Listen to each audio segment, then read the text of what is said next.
اللهم صل على سيدنا محمد يا رب صل وسلم دائما. بسم اللہ الرحمن الرحیم. میرے معزز برادران، بھائیوں اور بہنوں، رسول اللہ صلی اللہ علیہ وسلم کے مبارک اخلاق اور آپ صلی اللہ علیہ وسلم کی حسین خلقت، یعنی آپ کی حسن خلقت اور حسن اخلاق کے بارے میں یہ ہماری تیسری مجلس ہے، اور جس میں ایک ہی راوی سے ہم یہ چیزیں نقل کر رہے ہیں، اور وہ ہیں حضرت حسن رضی اللہ تعالی عنہ. تو ایک اسی روایت کے آخر میں ہے کہ پھر میں نے سوال کیا، یعنی آپ نے یہ باتیں اپنے والد سے سنی، اپنے ماموں سے سنی. تو فرماتے ہیں کہ جب میں نے ان کو پہلے سوال کیا تھا تو یہ کہا تھا کہ مجھے واضح طور پہ ایک ایک بات بتائیں تاکہ میرے دل میں بیٹھ جائے اور پھر میں اس پہ عمل کروں. یہ ہے اور یہی ہمارا بھی الحمدللہ نیت ہے.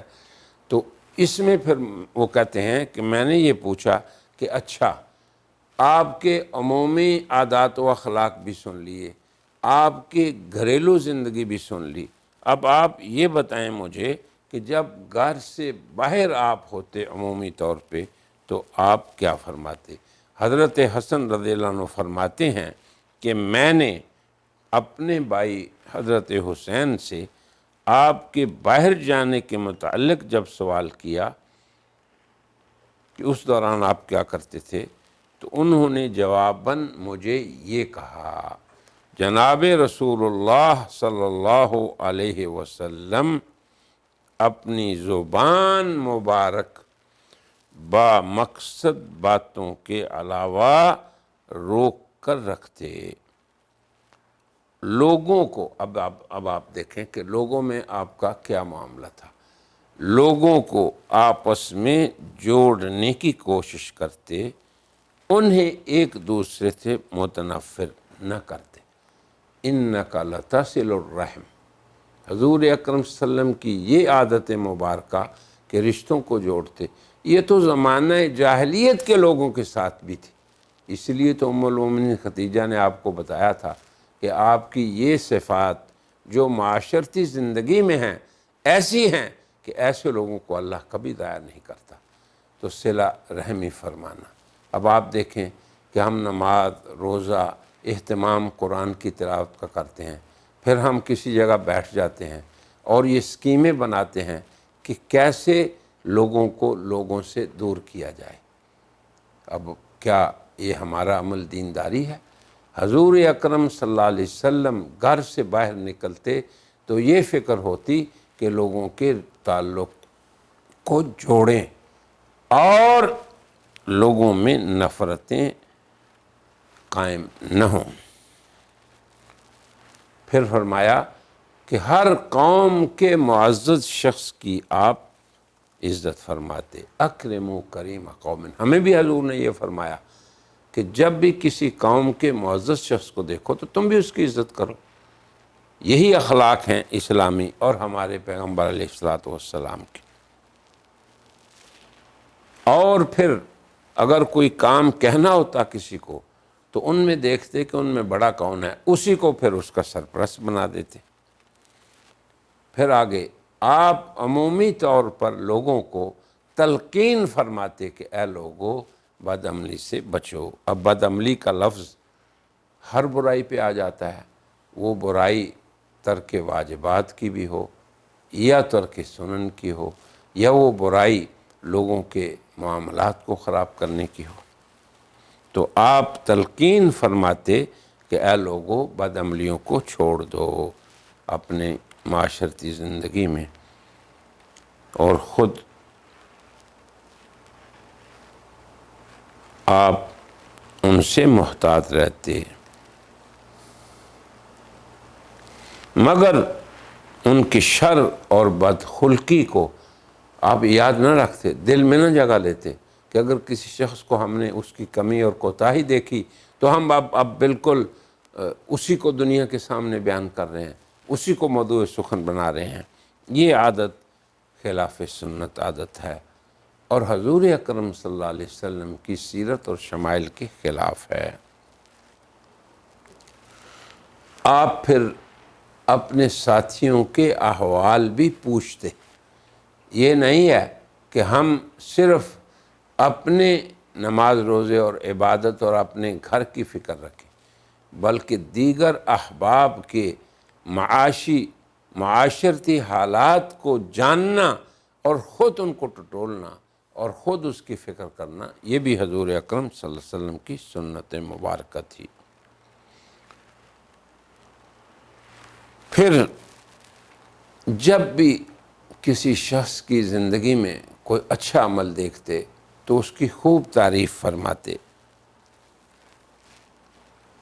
اور ہر بری چیز یا جو قبیح عادت تھی اس کی قباحت کو تو لوگوں کے سامنے بیان کرتے، مگر کسی مبتلا شخص کو بہت سلیقے سے علیحدگی میں سمجھاتے یا عام لوگوں میں بیٹھے ہوئے بھی اس کا نام نہ لیتے، بلکہ آپ کی عادت مبارکہ یہ تھی کہ یوں فرماتے، بھئی لوگوں کو کیا ہوا کہ وہ یہ کر رہے ہیں، تو کسی کو یہ پتہ نہیں چلتا کہ یہ برائی کس شخص میں ہے۔ یہ ہے اصل سنت نبوت اور شمائل نبویہ کریمہ جنہیں ہمیں اختیار کرنا چاہیے۔ پھر نبی کریم صلی اللہ علیہ وسلم ہر امر میں میانہ روی کو اختیار کرتے، اور اگر دو کام کوئی ہوتے یا دو طریقوں میں سے کسی طریقے کو اختیار کرنے کا آپ کو اختیار دیا جاتا تو آپ آسان کو اختیار فرماتے۔ ہمیں بھی اپنے آپ کو خواہ مشقتوں اور مشکلوں میں نہیں ڈالنا چاہیے۔ پھر نبی کریم صلی اللہ علیہ وسلم کے بارے میں یہ فرمایا کہ آپ ہمیشہ باخبر اور بیدار ضمیر رہتے، غفلت سے زندگی گزارنا یہ بھی خلاف سنت ہے۔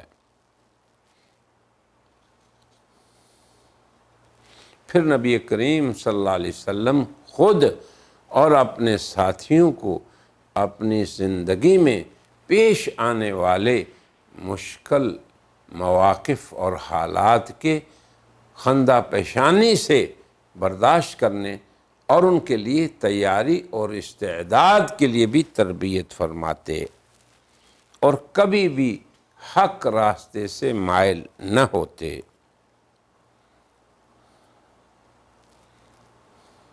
حضرت حسن فرماتے ہیں کہ پھر میں نے اپنے بھائی سے یہ پوچھا کہ رسول اللہ صلی اللہ علیہ وسلم کی بیٹھنے اس کے بارے میں بھی کچھ مجھے بتائیں کہ آپ کیسے اٹھتے اور بیٹھتے تھے۔ یہ بھی سوچنے والی بات ہے، سمجھنے والی اور اتباع کرنے والی۔ تو انہوں نے فرمایا کہ حضور اکرم صلی اللہ علیہ وسلم کی عادت مبارکہ یہ تھی کہ اٹھتے بیٹھتے چلتے ہوئے اور جہاں بھی آپ کی جس حالت میں ہوتے اللہ کا ذکر کرتے، اذکروا اللہ قیاما وقعودا وعلی جنوبہم، جیسے اللہ نے ہمیں حکم دیا کہ اللہ کے بندو تم اللہ کو یاد رکھو، کھڑے ہوئے، بیٹھے ہوئے، لیٹے ہوئے۔ تو فرمایا حضرت حسین نے اپنے بھائی کو کہ جناب رسول اللہ ہر حال میں اللہ کا ذکر فرماتے، جہاں جگہ ملتی بیٹھ جاتے، اور اپنے ساتھیوں کو بھی ان آداب کو اختیار کرنے کا حکم فرماتے۔ تو ہمیں بھی یہی کرنا چاہیے، اٹھتے بیٹھتے لیٹتے اللہ کا ذکر کریں، جہاں جگہ میرے مجلس میں بیٹھ جائیں، لوگوں کو کہ کندھوں سے پھلانگ کر ہم آگے نہ جائیں، اور اپنے ساتھیوں کو اور اہل مجلس کی وقار کا بھی ہم خیال رکھیں۔ پھر آگے یہ فرمایا کہ اگر کسی نے آپ سے کچھ مانگا تو آپ کے پاس نہیں تھا تو نرم لہجے سے معذرت کرتے۔ اب آپ دیکھیں کیسے آداب ہیں۔ آج ہم سے کوئی سوال کرتا ہے سڑک پہ، بازار پہ یا علیحدگی میں، اور ہم اس کے ساتھ اس کی مدد نہیں کرنا چاہتے یا ہمارے پاس نہیں ہے، تو ہمارا رویہ کیا ہوتا ہے؟ یہ ہے دینداری۔ جناب رسول اللہ صلی اللہ علیہ وسلم کی یہ عادت مبارکہ حضرت حسین نے حضرت حسن کو بتائی کہ جب آپ سے کوئی شخص مانگتا کوئی چیز اور آپ کے پاس نہ ہوتی تو آپ اس سے نرم لہجے سے معذرت فرماتے۔ یہ آپ کی نرمی، نرم خوئی اور خوش اخلاقی تھی کہ سبھی لوگ آپ سے محبت کرتے۔ یہ ہے جس کے بارے میں اللہ نے فرمایا کہ اے پیغمبر، اللہ تعالیٰ نے آپ کو آپ کی ایسی تربیت فرمائی اور ایسا حسن تربیت کا مظہر بنا دیا آپ کو، اور نبی کریم صلی اللہ علیہ وسلم نے فرمایا کہ میرے رب نے میری تعریف فرمائی، فَبِمَا رَحْمَةٍ مِّنَ اللَّهِ لِنْتَ لَهُمْ، اللہ کی رحمت سے آپ اپنے ساتھیوں کے لیے نرم خو ہو گئے۔ اگر آپ بھی شدید اللہجہ ہوتے لَنْفَضُّوا مِنْ حَوْلِكَ، یہ لوگ بھاگ جاتے۔ تو آپ کی اس عادت مبارکہ، نرم خوئی، محبت والا لہجہ، اس وجہ سے لوگ آپ کے دیوانہ وار، آپ کے پر اپنی جانوں کو نشاور کرتے۔ فَبِمَا رَحْمَةٍ مِّنَ اللَّهِ لِنْتَ لَهُمْ، اسی لیے اللہ تبارک و تعالیٰ نے سب لوگوں کو آپ کے گرد جمع فرما دیا۔ آپ کی مجلس میں کیا ہوتا؟ علم کی بات ہوتی، حوصلہ مندی کی تربیت ہوتی، امانت داری اور حیا پہ گفتگو ہوتی، اور باہمی تعاون کی بات ہوتی، اور خیر کی بات ہوتی۔ مجلس میں آوازیں بلند نہ ہوتیں۔ حضرت حسن فرماتے ہیں کہ پھر میں نے اپنے والد سے پوچھا کہ نبی کریم صلی اللہ علیہ وسلم کی سیرت آپ کے رفقا اور ہم نشینوں کے متعلق کیسی تھی؟ تو انہوں نے فرمایا، رسول اللہ اپنے احباب، اپنے ارد گرد والے لوگوں، اپنے ہم مجلسوں اور ہم نشینوں کے ساتھ ہمیشہ کشادہ روئی اور ہنس مکھی سے پیش آتے، نہایت نرم اور نرم پہلو رکھتے، ترشی اور سخت روئی اور سخت کلامی یہ آپ کی عادت مبارکہ نہیں تھی۔ نہ شور و شغب کرتے، نہ کوئی بیہودہ بات کرتے، نہ اپنے ہم نشینوں پہ ان کے عیب نکالتے، اور نہ ہی بخل کرتے۔ جو چیز پسند نہ ہوتی تو آپ اس سے بے پرواہ رہتے۔ پھر آپ نے فرمایا کہ اپنی ذات کو حضور نے 3 چیزوں سے محفوظ رکھا۔ یہ حضرت علی اپنے بیٹے کو بتا رہے ہیں۔ پہلی بات یہ کہ جھگڑے سے، جدال سے محفوظ رکھا اپنے آپ کو، پھر فضول باتوں سے محفوظ رکھا، پھر اس بات سے بھی محفوظ رکھا کہ کثرت مال اکٹھا کریں، جمع کریں، یا یہ کہ لوگوں کو مال کی نقصان کی وجہ سے ترک کرتے ہیں۔ ہمیشہ آپ کبھی اس وجہ سے کسی سے قطع تعلق نہ فرماتے۔ تو یہ ہیں وہ خوبیاں جو ہم میں اس لیے ہمیں سننی چاہیے، پھر ان کو یاد رکھنا چاہیے کہ تاکہ یہ ہماری زندگی میں آ جائیں۔ یہ ایک لمبی حدیث ہے جسے امام ترمذی نے اپنی کتاب شمائل ترمذی میں نقل فرمایا ہے، اور اس سے ہم نے آپ کے سامنے 3 مجلسوں میں پیش کیا ہے۔ اور ہماری نیت بھی یہ ہے کہ اللہ تعالی ہمارے دلوں میں حضور اکرم صلی اللہ علیہ وسلم کے اخلاق کریمہ کو راسخ فرما دے اور ہمیں توفیق دے کہ ہماری زندگی کے اندر یہی اخلاق اور ہماری زندگی کے اندر یہی شمائل اور ہماری زندگی کے اندر یہی عادات مبارکہ راسخ ہو جائیں۔ آمین ثم آمین۔ وآخر دعوانا ان الحمدللہ رب العالمین۔